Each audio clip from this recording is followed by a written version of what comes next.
నమస్కారం. శ్రీవార్త న్యూస్‌కి స్వాగతం. ఆంధ్ర అభివృద్ధి, సంక్షేమం రెండు కళ్లుగా భావించి అభివృద్ధి చేస్తున్నాడని మాజీ సమన్వయకర్త ఎస్ఎండీ ఇస్మాయిల్ పేర్కొన్నారు. ఈ నేపథ్యంలోనే ఏపీ సీఎం జగన్మోహన్ రెడ్డి జన్మదిన వేడుకలను వైసీపీ మాజీ సమన్వయకర్త ఎస్ఎండీ ఇస్మాయిల్ ఆధ్వర్యంలో ఘనంగా నిర్వహించారు. వైఎస్ జగన్మోహన్ రెడ్డి అని నేను లోక్సభ సభ్యునిగా ఎన్నుకోబడినందున మన ప్రియతమ నాయకుడు రాజశేఖర రెడ్డి గారు ఇక లేరు మనకు, కానీ నాకు కాంపిటీషన్ అండ్ ఇన్నోవేషన్ 98.5% హామీలన్నీ కూడా మేనిఫెస్టోలో చెప్పిన వాగ్దానాలన్నీ కూడా నెరవేర్చి happy birthday Jaganna, happy birthday Jaganna, జగనన్నకి జన్మదిన శుభాకాంక్షలు.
శాంతికి నిలయం కావాలంటే రుణబాధలు కనరాని రోజులు జనకానుకగా ఇవ్వాలంటే ఎక్కడ చూసిన ఆంధ్రావని ఒక పచ్చని స్వర్గం అవ్వాలంటే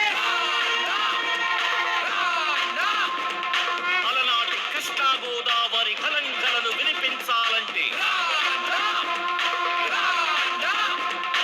ఆంధ్రావళి పూర్వంలాగా అన్నపూర్ణగా వెలగాలంటే రైతుల కళ్ళలో పసిడి పంటల బంగారు కాంతులు మెరవాలంటే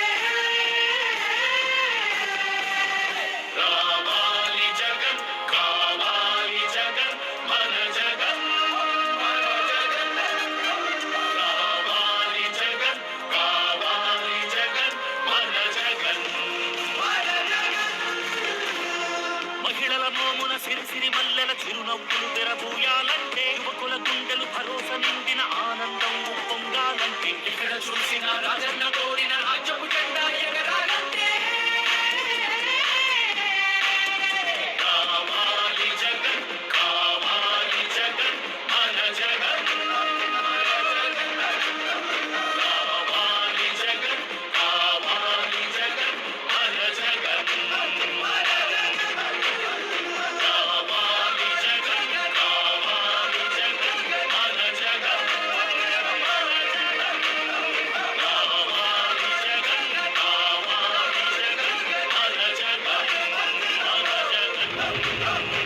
మనందరి ప్రియతమ నేత ఆంధ్ర రాష్ట్ర ప్రజల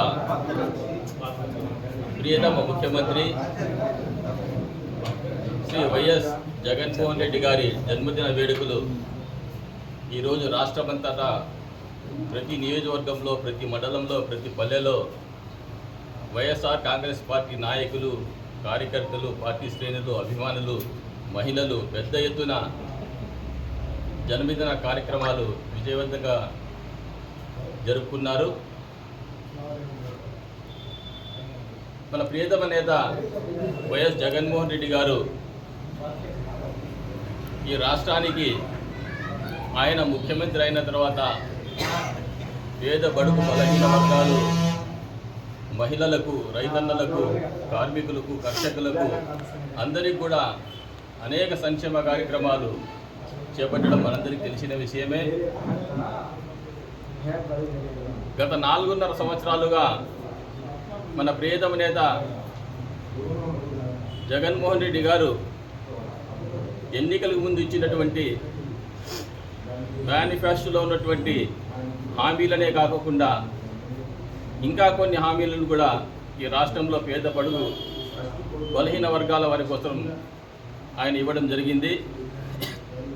ఈ రాష్ట్రంలో అభివృద్ధి, సంక్షేమం తన 2 కళ్ళుగా భావించి జగన్మోహన్ రెడ్డి గారు ఈ రాష్ట్రాన్ని అన్ని విధాలుగా అభివృద్ధి చేయడం ఈ దేశంలో ఉన్నటువంటి మిగతా రాష్ట్రాల ముఖ్యమంత్రులందరూ కూడా గమనిస్తున్నారు.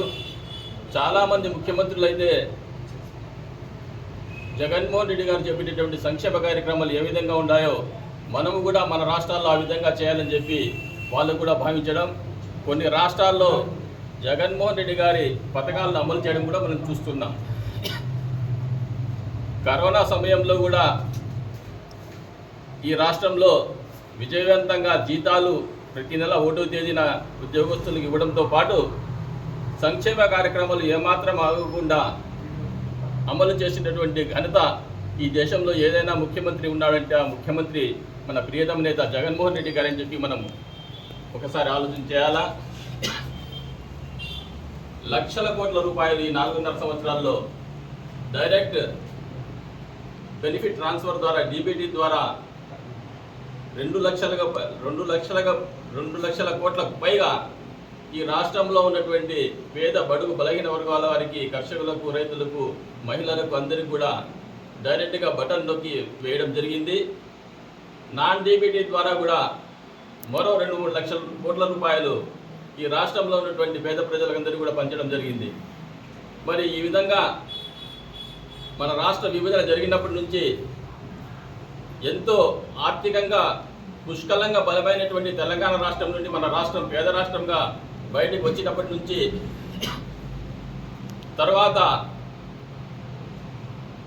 అప్పుడు 2014 నుండి 19 వరకు ఉన్నటువంటి తెలుగుదేశం అధినేత ముఖ్యమంత్రి చంద్రబాబు నాయుడు గారు మరి ఏ విధమైనటువంటి ప్రయోజనాలు, ఆర్థిక ప్రయోజనాలు ఈ రాష్ట్రంలో ఉన్నటువంటి పేద ప్రజలకు అందించకుండా ఈ రాష్ట్రాన్ని అప్పుల ఊబిలో నెట్టేసి ఆయన వెళ్ళిపోయిన తర్వాత జగన్మోహన్ రెడ్డి గారు ముఖ్యమంత్రి పదవి చేపట్టిన తర్వాత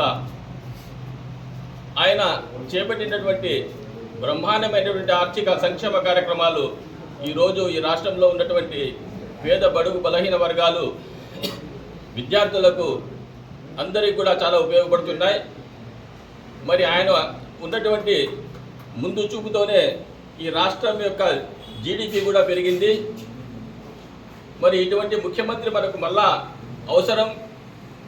త్వరలోనే వచ్చేటటువంటి అసెంబ్లీ, పార్లమెంట్ ఎన్నికల్లో జగన్మోహన్ రెడ్డి గారికి ఈ రాష్ట్రంలో ఉన్నటువంటి ప్రతి ఒక్కరూ కూడా ఆయనకు మద్దతు ఇవ్వాల్సిన అవసరం ఉంది.